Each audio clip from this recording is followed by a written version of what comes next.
భద్రాద్రి కొత్తగూడెం జిల్లా మనుగురు మండలం సమితి సింగారం గ్రామ పంచాయతీ కార్యాలయంలో 126 ఇందిరమ్మ ఇళ్ల పట్టాల పంపిణీ కార్యక్రమంలో పాల్గొన్న పినపాక శాసనసభ్యులు శ్రీ పాయం వెంకటేశ్వర్ల గారు. ఈ కార్యక్రమాన్ని ఉద్దేశించి ఎమ్మెల్యే శ్రీ పాయం వెంకటేశ్వర్లు గారు మాట్లాడుతూ తెలంగాణ రాష్ట్ర ప్రభుత్వం ప్రతిష్టాత్మకంగా చేపట్టిన పథకం ఇందిరమ్మ ఇళ్ల పథకం.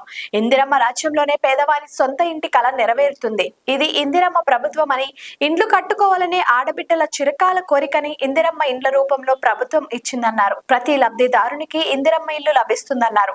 గత ప్రభుత్వం కేవలం ప్రకటనలకి పరిమితమైందని, పేదవానికి ఎటువంటి లబ్ధి చేకూరలేదు, ప్రజానీకంని మోసం చేసిందని తెలిపారు. నియోజకవర్గానికి 3500 ఇందిరమ్మ ఇల్లు మంజూరు అవ్వగా అదనంగా మరో 1000 ఇండ్లు కేటాయించాలి అని రెవెన్యూ గృహ నిర్మాణ శాఖ మంత్రివర్యులు శ్రీ పొంగిలేటి శ్రీనివాస్ రెడ్డి గారిని కోరగా, అడిగిందే తడవుగా తెలంగాణ రాష్ట్ర ముఖ్యమంత్రి వర్యులు శ్రీ రేవంత్ రెడ్డి గారితో మాట్లాడి అదనపు ఇల్లు మంజూరు చేశారు అని ఈ సందర్భంగా తెలియజేశారు. లబ్ధిదారులకు పట్టాలు ఇస్తున్న క్రమంలో వారు కొంత భావోద్వేగానికి లోనయ్యారు. 10 ఏళ్లు పాలించిన బీఆర్ఎస్ పార్టీ నియోజకవర్గంలో ఒక్క ఇంటిని కూడా ఇవ్వలేదని, గతంలో కాంగ్రెస్ ప్రభుత్వం ఇచ్చిన ఇల్లు మాత్రమే సాక్ష్యాలుగా నిలుస్తున్నాయని, మళ్లీ 10 ఏళ్ల తర్వాత కాంగ్రెస్ పార్టీ ప్రభుత్వంలోకి వచ్చిన తర్వాత సొంత ఇంటి కల నెరవేరుతుందని అన్నారు. అర్హులైన ప్రతి పేదవాడికి ఇందిరమ్మ ఇల్లు విడతల వారీగా అందుతుందని, ఎవరూ అధైర్యపడవద్దని తెలిపారు. ఇందిరమ్మ ఇల్లు మంజూరైన లబ్ధిదారులు త్వరగా ఇంటి నిర్మాణాలు పూర్తి చేసుకోవాలి. 4 దఫాలుగా లబ్ధిదారుల ఖాతాలో 5 లక్షల రూపాయలు జమ అవుతాయని ఈ సందర్భంగా తెలియజేశారు. రాష్ట్ర ప్రభుత్వం అవలంబిస్తున్నటువంటి మహోత్తరమైన పథకాలను వివరిస్తూ పేదవాడి సొంతింటి కల నెరవేర్చేందుకు ఇందిరమ్మ ఇళ్ల పథకం ద్వారా అర్హులైన వారికి 5 లక్షల రూపాయల ఆర్థిక సహాయం, ఇందిరమ్మ ప్రభుత్వం ఏర్పడిన కొద్ది కాలంలోనే 60,000 ఉద్యోగాలను భర్తీ చేయడం ద్వారా నిరుద్యోగుల కుటుంబాల్లో వెలుగులు నిండాయి. రైతు బంధు, రైతు భరోసా, రైతు కూలీలకు ఇందిరమ్మ ఆత్మీయ భరోసా పథకం, 2 లక్షల రూపాయల రుణమాఫీ, క్వింటా సన్న బియ్యానికి 500 రూపాయల బోనస్, పండించిన పంటకు మద్దతు ధర, ఉచిత కరెంటు, ఇలా మరెన్నో పథకాలను రైతుల కోసం అందిస్తున్న ఘనత కాంగ్రెస్ ప్రభుత్వానిదే. మహిళలకు ఆర్టీసీ బస్సులో ఉచిత ప్రయాణం ద్వారా ఆర్థికంగా లబ్ధి చేయడమే ప్రభుత్వ లక్ష్యం. మహిళలకు ఆర్టీసీ బస్సులో ఉచిత ప్రయాణం ద్వారా ఆర్థికంగా లబ్ధి చేయడమే ప్రభుత్వ లక్ష్యం. మహిళలు ఆర్థికంగా ఎదగడం కోసం వడ్డీ లేని రుణాలు, 10 సంవత్సరాల దొర ఏలుబడిలో ఒక్క రేషన్ కార్డు కూడా పేదవాడికి అందించడంలో విఫలమయ్యారు. ఇందిరమ్మ ప్రభుత్వం ఏర్పడిన కొద్ది రోజుల్లోనే కొత్త రేషన్ కార్డులను పేదలకు అందజేసిన ప్రభుత్వం పేదవాడి ప్రభుత్వం మన కాంగ్రెస్ ప్రభుత్వం. రేషన్ కార్డు ఉన్న లబ్ధిదారులకు ఒక్కొక్కరికి నెలకు 6 కేజీల సన్న బియ్యం ఇవ్వడం దేశానికి ఆదర్శప్రాయం. ఆరోగ్యశ్రీ పథకం ద్వారా 5 లక్షల రూపాయల సహాయం నుండి 10 లక్షల రూపాయల వరకు పెంచి పేదవాడు ప్రాణాలు నిలబెట్టిన ఘనత రేవంతన ప్రభుత్వానిది. పినపాక నియోజకవర్గంలో సీసీ రోడ్లు, ట్రైన్లు, బీటీ రోడ్ల కొరకు కోట్ల రూపాయలు మంజూరు చేయించడం జరిగిందని తెలిపారు. గవర్నమెంట్ హాస్పిటల్లో సిబ్బంది కొరత ఉన్న విషయాన్ని తెలుసుకుని సంబంధిత అధికారులతో చర్చలు జరిపి హాస్పిటల్లో కొరత ఉన్న స్థానాల్లో సిబ్బందిని భర్తీ చేశారు.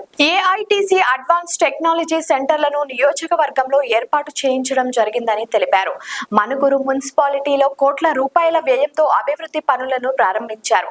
ఇలా మరెన్నో అభివృద్ధి పనులు చేసుకుంటూ పినపాక అభివృద్ధి ధ్యేయంగా ప్రతి పేదవాడికి సంక్షేమ పథకాలు అందే విధంగా నిర్ణయాలు తీసుకుంటూ పినపాక నియోజకవర్గం అభివృద్ధికి ఇందిరమ్మ ప్రభుత్వం ఉమ్మడి ఖమ్మం జిల్లాలోని మంత్రులు, గౌరవ ముఖ్యమంత్రి వర్యులు వారి దగ్గర నుంచి నిధులు మంజూరు చేయించే బాధ్యత నాది అని ఈ సందర్భంగా తెలియజేసిన పినపాక శాసనసభ్యులు శ్రీ పాయం వెంకటేశ్వర్ల గారు.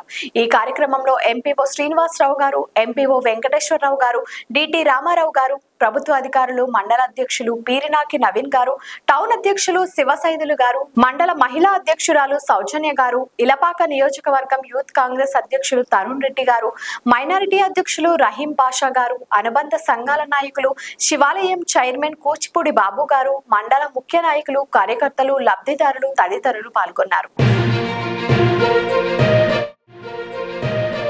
ప్రతి గుడిసెను ఇల్లు చేయాలనే సంకల్పంతో ఘనాభివందనాలు.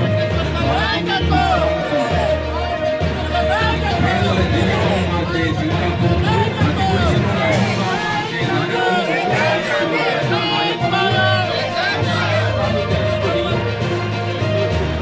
ఈ మహోన్నతమైనటువంటి కార్యక్రమాన్ని గౌరవనీయులు ప్రజాబంధం ప్రజలకి, లబ్ధిదారులకి, పత్రికా మిత్రులకి అందరికీ నా నమస్కారాలు.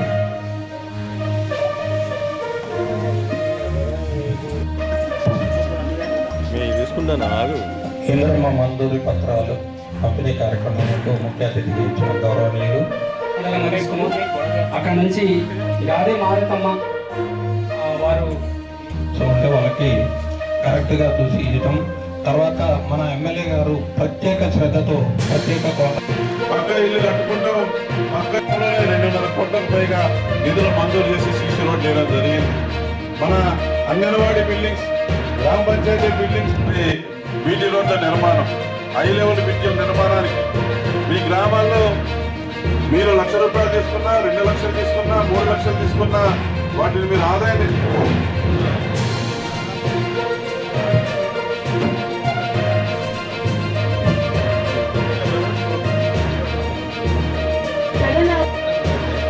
రమేష్ రావాలండి.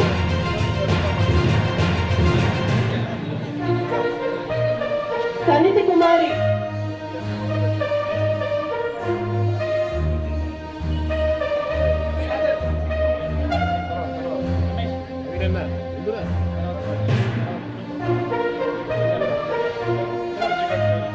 సన్నిధి కుమారి,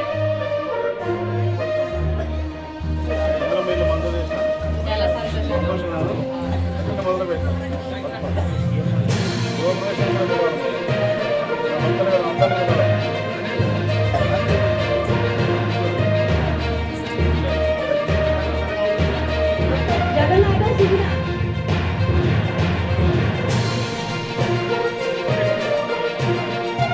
అత్యంత చొరవతో ప్రత్యేక మంజూరు తీసుకొని ఆ పంపిణీ కార్యక్రమానికి మీరందరూ హాజరైనటువంటి అందరూ నాయకులకు కూడా సమితి సింగారం గ్రామ పంచాయతీ తరపు నుంచి ప్రత్యేకంగా అందరికీ స్వాగతం. ఇండ్లు మంజూరు పత్రాలు పంపిణీ సందర్భంగా ఈ కార్యక్రమానికి అధ్యక్షత వహిస్తున్నటువంటి మన మనుగూరు మండల ఎంపీడీఓ గారు శ్రీనివాస్ గారు, ఎంపీఓ స్పెషల్ ఆఫీసర్ వెంకటేశ్వరరావు గారు, ఇంకా వేదిక మీద ఉన్నట్టు ఇందిరమ్మ ఇల్లు మంజూరు పత్రాలు అందుకోవడానికి ఇచ్చేసినటువంటి నా అక్కలకు, చెల్లెళ్లకు, అన్నలకు, తమ్ముళ్లకు ముందుగా నమస్కారాలు తెలియజేస్తా ఉన్నాను. పేదోళ్ళ ఆత్మ గౌరవాన్ని నిలబెట్టే ప్రతిరూపాలు ఇందిరమ్మ ఇల్లు. సరైన గూడు లేక, సరైన నీడ లేక మరి ఇబ్బందులు పడుతూ, బాధలు పడుతూ బతికినటువంటి పేద కుటుంబాలకు ఈ రోజున కాంగ్రెస్ పార్టీ ప్రభుత్వం వచ్చిన తర్వాత తెలంగాణ రాష్ట్రంలో పేదవాళ్ళందరికీ కూడా వాళ్ళ గౌరవంతో బతకాలి, ఆత్మ గౌరవాన్ని నింపాలి, నిలబెట్టాలని చెప్పేసి ఇందిరమ్మ ఇల్లు ప్రతి యూనిట్కి 5 లక్షల రూపాయలు ఇచ్చి ఫ్రీగా మరి ఇందిరమ్మ ఇల్లు కట్టించే బాధ్యత ఇవాళ మీరు ఎన్నుకున్న మన ప్రభుత్వం, కాంగ్రెస్ పార్టీ ప్రభుత్వం, మన ముఖ్యమంత్రి రేవంత్ రెడ్డి గారి సారథ్యంలో మరి ఒక్కరికి 5 లక్షల రూపాయలు ఇచ్చి సొంత ఎన్నికలు నెరవేర్చే కార్యక్రమానికి మన ప్రభుత్వం శ్రీకారం చుట్టింది. ఇది అభినందనీయం. అందరూ ఆశిస్తున్నటువంటి కార్యక్రమం ఇందిరమ్మ ఇల్లు. ఇందిరమ్మ ఇళ్లలో ఆడవాళ్ళ పేరు మీద ఇందిరమ్మ ఇల్లు మంజూరైన తర్వాత నేరుగా వారి అకౌంట్లోనే డబ్బులు పడే కార్యక్రమం. దేశంలో ఇటువంటి ప్రక్రియ, ఇటువంటి ఇందిరమ్మ ఇల్లు అనేది 5 లక్షలు ఎక్కడ ఇవ్వట్లేదు. తెలంగాణ రాష్ట్రంలో మన గవర్నమెంట్ ఇస్తా ఉంది. మధ్య దళారీ లేకుండా, దోపిడీదారులు లేకుండా, డబ్బులు వసూలు చేసే వాళ్ళు లేకుండా అర్హత ఉన్నటువంటి అన్ని వర్గాల పేదలకు, ఎస్సీ, ఎస్టీ, బీసీ, మైనారిటీ వర్గాల పేదలందరికీ అర్హత ఉంటే వెంటనే మరి ఇందిరమ్మ ఇల్లు ఇవ్వడం జరుగుతూ ఉంది. మరి ఈ రోజున మొదటి విడతలో పెనుపాక నియోజకవర్గం మీ ఎమ్మెల్యేగా నాకు మన ముఖ్యమంత్రి రేవంత్ రెడ్డి గారు 3,500 ఇల్లు ఇచ్చినారు. ఈ 3,500 పెనుపాక నియోజకవర్గంలో 7 మండలాలు, 118 పంచాయతీలు, 380 గ్రామాలుంటే అన్ని గ్రామాల్లో ఉన్న పేదవాళ్ళకి మనం పంచడం జరిగింది. అధికారులు కూడా ఎంతో నిబద్ధత, ఎంతో పారదర్శకంగా 100% అర్హత ఉన్న వాళ్ళని గుర్తించినారు. ఇవాళ రాజకీయ విమర్శలకు తావు లేకుండా, ఇవాళ ఎటువంటి ఆలోచన రాకుండా ఇంకొకరికి ఈ ఇందిరమ్మ ఇళ్ళ పథకం మీద విమర్శించడానికి అంత పకడ్బందీగా మన ప్రభుత్వం మరి ఈ రోజున ఇందిరమ్మ యాప్ కూడా తీసుకొచ్చి అర్హత ఉన్న వాళ్ళని గుర్తించి ఈ ఇందిరమ్మ ఇల్లు ఇవ్వడం జరుగుతూ ఉంది. లైక్ చేయండి, షేర్ చేయండి, సబ్స్క్రైబ్ చేయండి. మరిన్ని వీడియోల కోసం బెల్ సింబల్ పై క్లిక్ చేయండి.